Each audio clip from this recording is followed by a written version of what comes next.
Assalamualaikum warahmatullahi wabarakatuh. Perkenalkan, nama saya Andi Nuridaya dari Program Studi Bimbingan dan Konseling Islam semester 4. Baiklah, pada kesempatan kali ini saya akan sedikit menjelaskan materi mengenai teori pembelajaran kognitif. Nah, langsung saja yang pertama, apa sih itu teori pembelajaran kognitif? Nah, teori pembelajaran kognitif yaitu berfokus pada proses mental internal seperti persepsi, perhatian, ingatan, dan pemecahan masalah. Dan bagaimana individu memperoleh, memproses, dan menggunakan informasi tersebut untuk belajar. Nah, selanjutnya ada model pemrosesan informasi, yaitu model Atkinson-Shiffrin. Yang pertama itu ada register sensorik, yaitu penerimaan informasi dari indera seperti mendengar, melihat, meraba, dan lain-lain. Terus yang kedua itu ada memori kerja jangka pendek. Nah, di mana itu mengelola informasi yang penting dan menghubungkannya dengan memori jangka panjang, seperti mengingat nomor telepon. Terus yang ketiga itu ada memori jangka panjang, yaitu menyimpan informasi untuk jangka waktu lama dan dapat diakses kembali, contohnya pengetahuan kita tentang sejarah. Selanjutnya itu ada persepsi, yaitu bagaimana kita menafsirkan rangsangan yang kita terima. Contohnya itu seperti mengucapkan motor saat kita melihat objek dengan dua roda. Terus selanjutnya itu ada pemrosesan eksekutif, yaitu kontrol kesadaran yang kita miliki atas pembelajaran. Contohnya, memilih fokus belajar untuk ujian daripada hanya menghabiskan waktu untuk bermain. Nextnya itu ada memori jangka panjang, yaitu jenis memori jangka panjang itu terbagi menjadi 3. Yang pertama itu memori episodik, yaitu menyimpan pengalaman pribadi.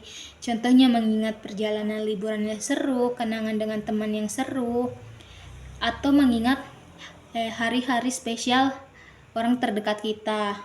Terus yang kedua itu ada memori semantik, yaitu menyimpan fakta dan pengetahuan umum.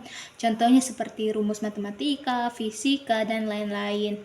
Terus yang terakhir itu ada memori prosedural, yaitu menyimpan keterampilan dan kebiasaan kita seperti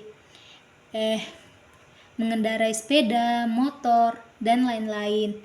Selanjutnya itu ada skema. Nah, skema itu adalah jaringan ide-ide terkait yang membantu kita memahami dan menafsirkan informasi baru. Nah, selanjutnya lagi ada faktor-faktor yang mempengaruhi memori. Yang pertama itu latihan. Nah, yaitu mengulang informasi untuk memperkuat ingatan. Contohnya itu dengan membaca materi pelajaran dengan berulang kali atau dengan beberapa kali. Terus yang kedua itu ada interferensi, yaitu informasi baru mengganggu informasi lama atau sebaliknya.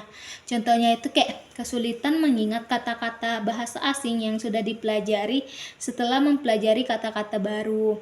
Terus yang terakhir ada efek keutamaan dan kebaruan, yaitu lebih mudah mengingat informasi yang pertama dan terakhir. Contohnya tuh seperti mengingat poin-poin penting yang disampaikan di awal atau di akhir presentasi. Nah, selanjutnya itu ada keterampilan metakognitif. Nah, metakognitif itu kemampuan berpikir tentang cara berpikir sendiri, seperti membantu siswa untuk menjadi pelajar yang lebih efektif. Contohnya itu seperti menilai pemahaman sendiri, mengatur waktu belajar, dan memilih strategi belajar yang tepat. Dan selanjutnya itu ada strategi memori. Yang pertama itu mnemonik, yaitu teknik yang membantu meningkatkan ingatan. Seperti contohnya itu kayak metode lokus, kata kunci, atau juga bisa akronim dan lain-lain. Terus yang kedua itu ada strategi belajar, yaitu teknik yang membantu memahami dan mengingat informasi. Contoh seperti mencatat, menggarisbawahi, membuat ringkasan, atau membuat poin-poin penting. Dan yang terakhir itu ada strategi pengajaran kognitif.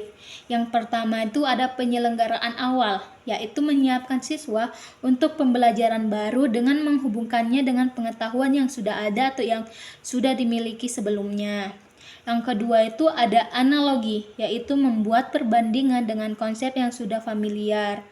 Dan yang terakhir itu ada elaborasi, yaitu memikirkan informasi baru secara mendalam dan menghubungkannya dengan pengalaman pribadi.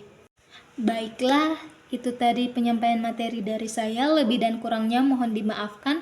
Assalamualaikum warahmatullahi wabarakatuh.